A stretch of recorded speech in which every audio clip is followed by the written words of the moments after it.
Hello అండి. Videos అయితే చాలా లేట్ అయిపోయినాయండి. నా ఫోన్ కెమెరా బాగాలేదని చెప్పి వీడియోస్ అయితే తీయలేదండి నేను. సో ఇప్పుడైతే మధ్యలో ఒకటి పోస్ట్ చేస్తున్నాను పిల్లల కోసం అదే కెమెరాతో. తొందరలో ఫోన్ కొనుక్కోవాలని బ్లెస్ చేయండి. ఇగ్నోర్ ద బ్యాక్గ్రౌండ్ అండి. వారాహి అమ్మ కర్రీస్ పాయింట్లో జస్ట్ షార్ట్ వీడియో ఒకటి పోస్ట్ చేస్తున్నాను. పిల్లలకి స్నాక్స్ చేశాను.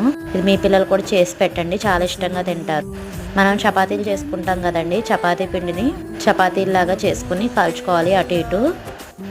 దాని మీద మన చీజ్ స్లైసెస్ ఉంటాయి కదండి, ఇలాగా చీజ్ బ్లెండర్ లాగా నాకు స్విగ్గీలో అయితే దొరికింది. ప్యాకెట్ వచ్చేసి 150 పడింది, 200 గ్రామ్స్. మీరు వెలువెలుగా ఉన్న చీజ్ని దాని మీద వేసుకుని చికెన్ పీసెస్ కానీ ఇలాగా బాయిల్డ్ ఎగ్ కానీ పెట్టుకుని దాన్ని ఫోల్డ్ చేసి టూత్ పిక్ పెట్టి మైక్రోవేవ్లో కానీ ప్యాన్ మీద కానీ ఒక 2 మినిట్స్ హీట్ చేస్తే చీజ్ చపాతీ రెడీ అయిపోతుందండి. పిల్లలు చాలా ఇష్టంగా తింటారు. అప్పుడప్పుడు ఇలాంటివి ఒకసారి ట్రై చేస్తూ ఉండండి. వీడియో నచ్చితే